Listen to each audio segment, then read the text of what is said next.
African proverb says, "The child who is not embraced by the village will burn it down to feel the warmth." What time in your life have you been closest to starting the fire? Wife was a senior staff for a local science fiction convention. Not only was she an unpaid volunteer, she had to take a vacation day off work and pay for her hotel room and parking. On the morning that the convention started, she was setting up the first of the 3 rooms she was responsible for: manual labor, moving tables, setting up shelves and loading them with stuff. And somebody came in, took her ID badge off her desk, and brought it to the convention's lost and found. Convention LF lady told wife that lost badges have a $5 fee to get them back. Wife looked at the badge, looked at her, and said, "Keep it. I'm going home. Have a nice convention." Wife was about 25 feet down the hall when LF lady caught up to her and returned her badge. I had a coworker at a non-commission-based retail job where a coworker would repeatedly sabotage my sales so she could get a lot of credit apps in a high GSP, AVG hour sales. She would overhear my pitch for cards, required, and then lie to the customer so they would apply. I would have to try and rectify what she said while she hovered over me. She did many other questionable things, and I reported her multiple times, as did my coworkers and customers. Now, one time I got lucky and an 18-yo kid came in, "Yo, buy the most expensive desktop we have on display. 2.5K. She saw me do this sale, but I needed a manager to approve a tiny discount, but my radio was dead. Coworker was watching me the entire time, so I asked if she'd call for the MGR. She stone cold ignores me. I go for the MGR, she prints out paperwork on the computer and tries to sell it to him. When I return, she literally yells at me in front of the customer to give her the sale BC she worked too. I ignored her and didn't give her the sale. When I reported this, as did the customer, he was mortified. I was literally told by my boss, ignore when she does that. She's a middle child, so she does stuff like that. I was tired of the stupid lack of action, so I filed an HR complaint regarding her. And 5 of my managers for not addressing it. They all got reamed for it. Only one is still in a management position, the rest were eventually demoted or laid off. I was raised in a cult. There were 11 kids, with 4 moms, and the leader had really convinced our moms that he was the Archangel Michael. I tried to run away over and over in my late teenage years, hiking across the desert in the dark to get to the highway, where I would try to hitch a ride. Every single time, well-intentioned truckers called the police to report a little girl walking along the highway with her thumb out. I am short, and I had been malnourished my entire childhood, so even after I turned 18, I was underdeveloped and couldn't convince anyone I was an adult. Michael always called me in as a runaway and the cops would take me back. The last time, I was 20, and I felt so hopeless when I saw the police lights. I thought very seriously about trying to attack the officer with my knife, that I always brought in case I was picked up by a crazy person. I knew I was too small and weak to actually hurt the officer, but he would be obliged to arrest me and send me to jail. It was the only way out I could think of. Dumped at the doorstep of a youth shelter after my mom was hospitalized and dad was in prison. I wasn't a super bright teenager, but had enough sense to spend my last $20 on pepper spray and padlocks for my stuff. Predictably, people's stuff went missing all the time.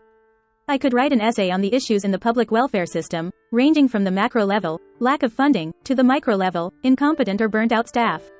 There was violence, substance use, and sexual assault in crisis accommodation, but what bothers me 10 years later is the sheer stupidity of some adults who are meant to guide at-risk teenagers. I would ask my social worker questions like, "Are there places which can help me with food this week? How do I write a resume?" And that social worker would vaguely shrug and offer relaxation techniques and mindfulness strategies. Look, 3 people got arrested at this shelter last week. No amount of relaxation techniques are going to calm me down. I'm guilty of doing stupid and irresponsible things as a teenager, but eventually finished high school and then 3 university degrees. I actually work for the same system that I was and am disappointed in, and there are so many practical resources available. They're underutilized because staff don't even know they're out there. If I had just a single adult to help me with the most simple tasks as a kid, it would have been so much easier. When you're a kid, you just don't know how university loan applications, taxes, budgeting, etc. works. Or at least I didn't. And everybody assumes that you do, because they do. Like I had no idea that in my country, the Department of Housing can pay for your rental bond. I stayed in a homeless shelter for an extra 1 to 2 months to save up $900 to pay for the bond of a crappy apartment. Extra months of broken sleep, men trying to pick the lock to my door, residents hyped up on ice. Last year there was a 16-year-old girl on the train, having a meltdown and making a public scene. She was clearly drunk and people were avoiding her. She started screaming that she missed her period and does anybody want to pay for her termination. She phrased it as a joke or a way to get money, which I did not give. But I guess she repeated it enough that I wondered if it was true. We got to talking and I referred her to a social service, downloaded a list of resources in her catchment area, and saved links and forms on her phone about how to arrange her own healthcare card since she's over 15, so that she can visit a bulk billing GP on her own and get tested. In my country, the pee test from a pharmacy is about $15, but a pregnancy blood test ordered by your GP is free. We discussed different options that her GP might outline and other things that might be helpful. I know as well as anyone else that it's not always that straightforward, especially with 30 patients in your caseload and juggling them with a million other priorities. But in the biopsychosocial framework of health, where biological, psychological, and social factors are proposed to impact physical and mental health, we severely underestimate the impact of social circumstances. We let these kids down all the time, and it's preventable. I used to work in fast food, and was the only person in the store that didn't smoke. Everyone else got to take a break to smoke, but since I didn't smoke, I wasn't allowed to. Eventually, I spoke to the owner about it and was rebuffed, so I went over their heads to the company board. Owner got his ass chewed out for rebuffing me and I wound up getting a huge bonus my next paycheck, but when they discovered I reported them, I got fired immediately. Turns out they'd been violating company policy in food prep and storage, so I filed another report to corporate. Store got shut down for months and my former boss got fined 6 figures. When I was a kid, my dad used to beat on me pretty often. When he was sober, I usually did something to deserve it. When he wasn't, it was just go time. One night, I was 14. He got drunk and when I got home from a girlfriend's place he cornered me and put a revolver to my head. He told me how worthless I was and that he would be doing me a favor by killing me. I didn't respond. I didn't move. I just waited for him to pull the trigger. He didn't. He left my room and left the revolver on my dresser as he walked out. I took the revolver and went out. I walked around my hometown, sat by the river and thought about all the ways I could get back at him for all the misery he caused my mother, sister, and I.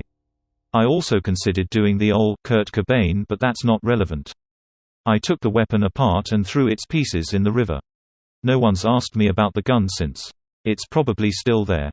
I can absolutely attest to being around people who were love-starved and then subsequently self-sabotaging or otherwise destructive. In a softer sense, if I have felt rejected, I have felt peace in sort of burning bridges to find myself. When I had been bullied constantly in 7th grade by 3 different kids, groups of kids and the school showed so little interest in helping me. I was physically bullied, verbally mocked, humiliated in front of the other kids, and not an eye was batted. When I finally took my mom's advice to make a scene the next time someone started throwing things at me, I did it. We were outside that day for PE and while we were all sitting in lines at the start of class, a kid in the line next to me started throwing pebbles at me. I ignored it for a moment, then when he kept going I yelled at him to stop. I didn't care that people were staring. I wanted them to. I wanted them to see that this average height, able-bodied boy was throwing things at me, a very small and disabled girl. The teacher came over and asked what happened. Kid told him they were only pebbles, he wasn't hurting me. The teacher agreed with him and told me if I ever disrupted his class like that again I was getting detention. I don't know what it is about some teachers, but the second they get put in charge of more than one child they become absolutely blind to any kind of bullying, and if it gets pointed out to them, they think that particular incident exists in a vacuum and couldn't possibly be a sign of anything worse. I was 11 years old and suicidal because I felt so incredibly powerless. Subscription-based monthly charges That are eating teacher everyone only alive, solidified and no one that is pissed feeling. off enough about it. I didn't grow up with the best family. There was a long period of time where there was constant fighting, and things often went too far. I didn't feel safe in many different ways. It all culminated to a point when I was 17, disowned, and about to get kicked out. But my vindictive, defensive actions in the past made my mother know that kicking me out wasn't a good idea. I know the only reason I could have a roof over my head was because my mom isn't a citizen, and she knew I would have reported her for the crime of child abuse, which did happen, which would have put her residency in jeopardy. So, I guess I had to threaten to burn the village in order to feel the warmth of safety. My family doesn't know that I've hit it big in my industry. The industry they said that you'd need superhuman talent or a lot of luck to make it in. I'm getting my finances and the logistics in order, and next week I'm moving out unexpectedly. The guys I've hired to move what few possessions I'm taking with me arrive sometime in the morning and my flight leaves in the afternoon. I'll leave a letter explaining that I haven't harmed myself, but they are not likely to see me for a long time. I've got my own phone on my own plan, a plane ticket, and a place lined up on the other side of the country. My family won't take it well since they thrive on control and conflict, and I expect the whole family to implode from finger-pointing and drama whoring once I'm gone. The church, group of churches, pseudo-cult I grew up in was very much this way. Didn't go to the right school? Shun. Didn't send your kids to the Bible summer camp? Shun. Your kid, spouse, family member, sinned in a public way? Shun. Not a married 20-something with 3 kids and actively a leader. Shun. Took me 20 years to see through the bullcrap, and another 7 to finally truly feel free. I'd burn all that crap to the ground for the hell they put every person through. Grew up with an incredibly privileged but emotionally abusive family. I never really fit in. They would frequently gaslight me with so much, but one that made me feel like I was going crazy was that they all hated each other but would act like I was the only one to fight with anyone else and band together in that. I've moved out now, but there were many nights when I felt like I was going crazy and that I could burn that house down and not look back. Glad I didn't though. Always a better way out. Working in public accounting as an auditor. 65+ hour weeks. Getting yelled at by clients for things that aren't your fault. Getting chewed out by your manager for being over, under budgeted hours for a client. Staying in hotels 5 days a week during busy season. Eating poorly because you never had time to cook.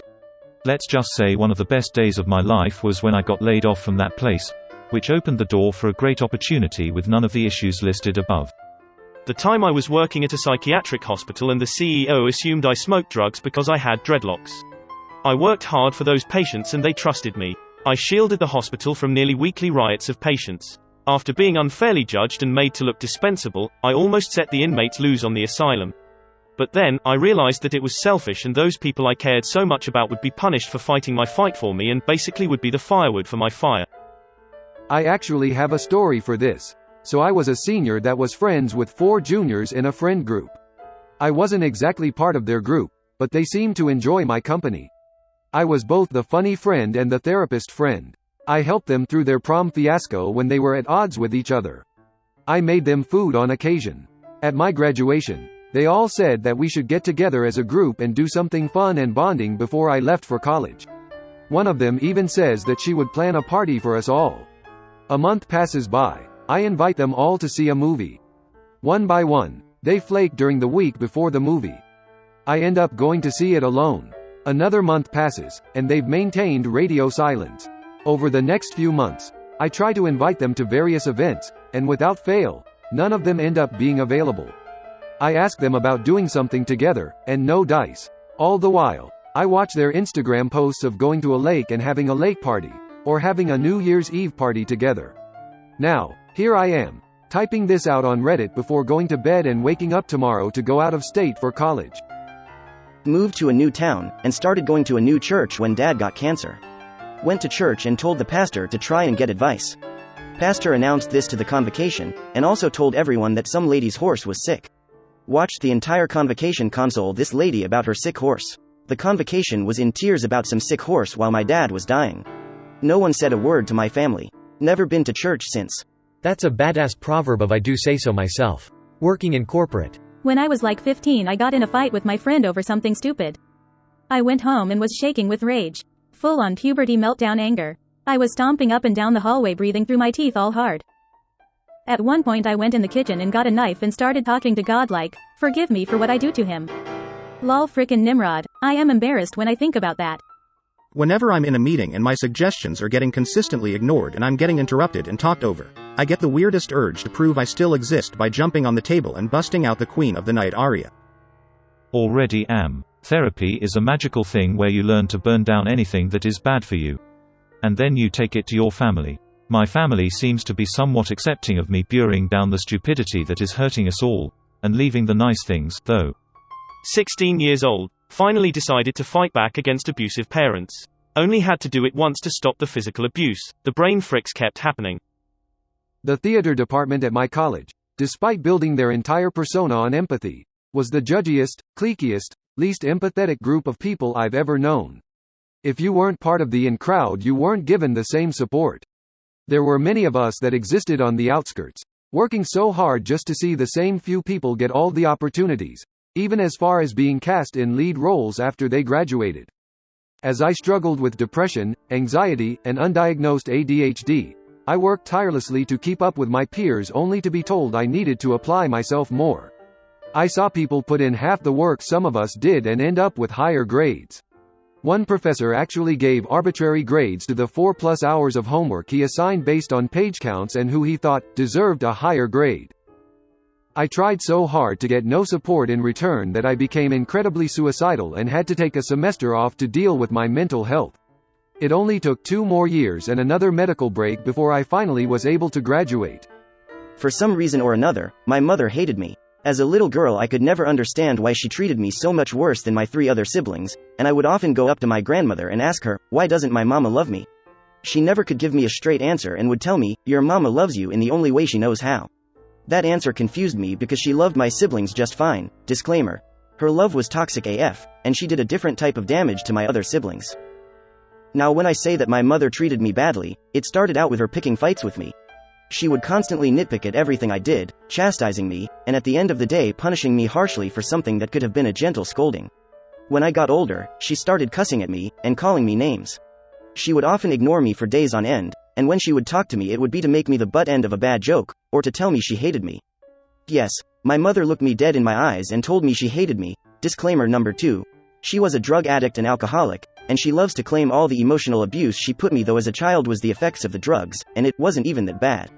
It was things like that that really began to tear at me after a while.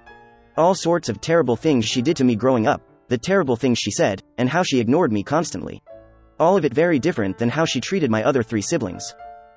She was very close with one of my brothers and my sister. She would spend time with them constantly, take them anywhere, buy them anything that they wanted, and it made me resent them.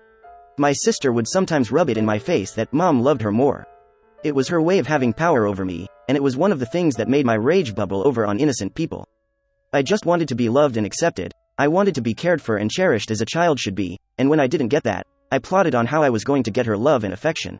In my screwed up mind, I thought that if I got rid of my older brother and younger sister, I would be one of the only people left for her to love. I planned on killing my brother. How screwed up is that? It wasn't just some thought that passed through my head, it was a constant idea, a plan that I was putting into place to end his life so that I could make room in my mother's heart for me. I feel ashamed writing it out. It was a dark time in my life, and I was also incredibly mentally ill. My brother was addicted to pain medications, and my parents were trying desperately to get him clean at the time.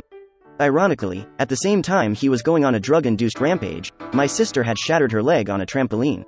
She was on some pretty heavy pain pills, and while my mother was doing everything in her power to keep my brother away from the drugs, she would leave my sister, and her drugs, in my care.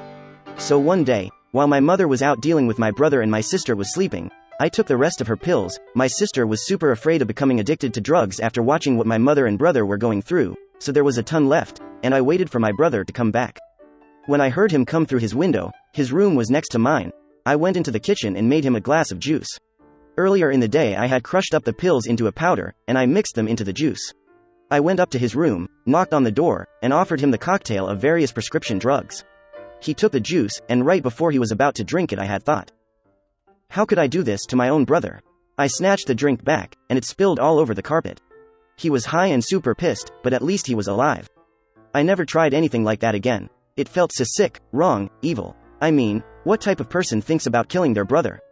Besides, my brother dying wouldn't make my mother love me anymore, she would have just resented me for living instead of him. So that's the sad, sick story of how I almost executed my brother. I didn't actually carry through with it, obviously, and I guess everyone lived happily ever after. My brother got clean and now has a happy family, I'm in college, my sister's leg healed up nicely, and my mom left us after a while. But that's a story for another time.